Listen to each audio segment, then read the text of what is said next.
সেই পৰিয়ালটো নতুন কৰি আহিছিল ঘৰটোত। আজি প্ৰায় এমাহ হৈ গ'ল সিহঁত ঘৰটোত থকা। সেইদিনাখন ঘৰৰ সকলো ডাইনিঙত বহি কথা পাতি আছিল। সময় সম্ভৱ সন্ধিয়া 6 মান বাজিছিল। তেনেতেই পাকঘৰত শুনিছিল এটা শব্দ।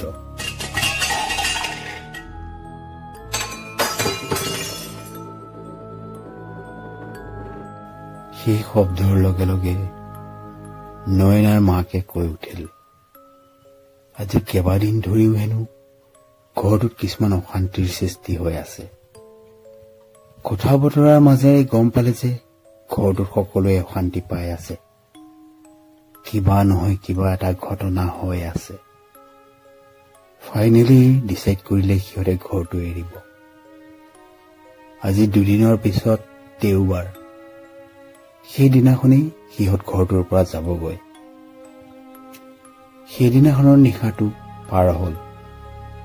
আজি শনিবাৰ, তাতে অমাৱস্যা। ঘৰৰ সকলোৱে ভাত খাই শুবলৈ ওলাইছিল। সময় সম্ভৱ নিশা 11 মান বাজিছিল। নয়নাৰ দেউতাক বাথৰুম গৈছিল। বাথৰুম যাওঁতেই তেওঁ পাকঘৰত শুনিছিল এটা শব্দ।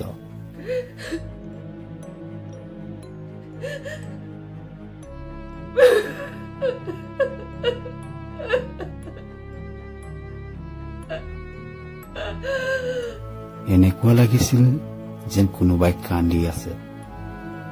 ভাবিলে ঘৰটো এৰি যোৱাৰ দুখত হয়তো ঘৈণীয়েকে কান্দি আছে। এখোজ দুখোজকৈ আগুৱাই আহি পাকঘৰটোত সোমালহি। পাকঘৰত সোমাই তেওঁ আচৰিত হল, পাকঘৰত কোনো নাই। সিফালে নয়না নিজৰ কোঠালি বন্ধ কৰি শুবলৈ ওলাইছিল। তেনেতে নয়নাৰ কাণত পৰিছিল এটা শব্দ। তাই ৰুমৰ দৰ্জাত কোনোবাই টুকুৰিয়াই থকা যেন পালে। ভাবিলে মাক হ'ব পাৰে। বিচনাৰ পৰা উঠি তাই আগুৱাই আহিল।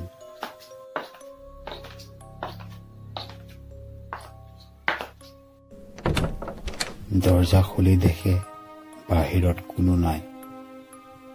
সিফালে মাকে বিচনা পাৰি আছিল।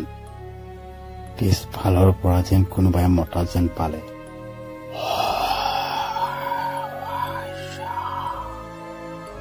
এনেকুৱা লাগিছিল তাইৰ হাজবেণ্ডে মাতিছে।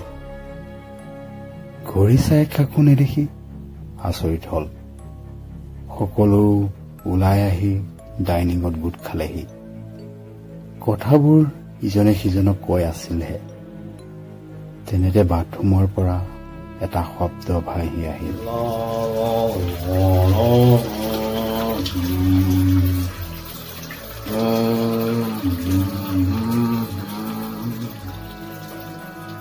এনেকুৱা লাগিছিল যেন কোনোবাই গা ধুই ধুই গান গাই আছে। ভয়ে ভয়ে নয়নাৰ দেউতাক আগুৱাই গল। লাহেকৈ বাথৰুমৰ দৰ্জাখন খুলিলে।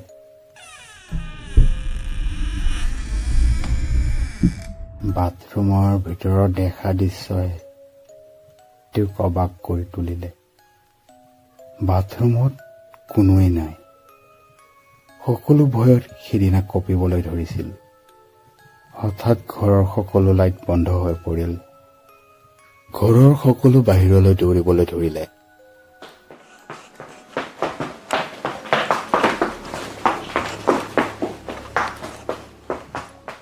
বহু চেষ্টা কৰিও যে ঘৰৰ দৰ্জাখন খুলিব নোৱাৰিলে। সেই ঘৰৰ পৰা ওলাই আহিল এটা চিঞৰ।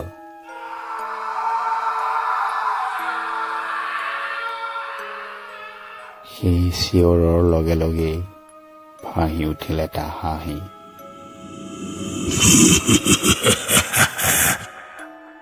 আজি 3 বছৰ হৈ গ'ল, কিন্তু সেই পৰিয়ালটোৰ কি হল কোনো গম নাপালে। ঘটনা পাৰ হৈ যোৱা 3 বছৰ হল। আজি শনিবাৰ। সেই ঘৰলৈ আহিছে আকৌ এটা নতুন পৰিয়াল।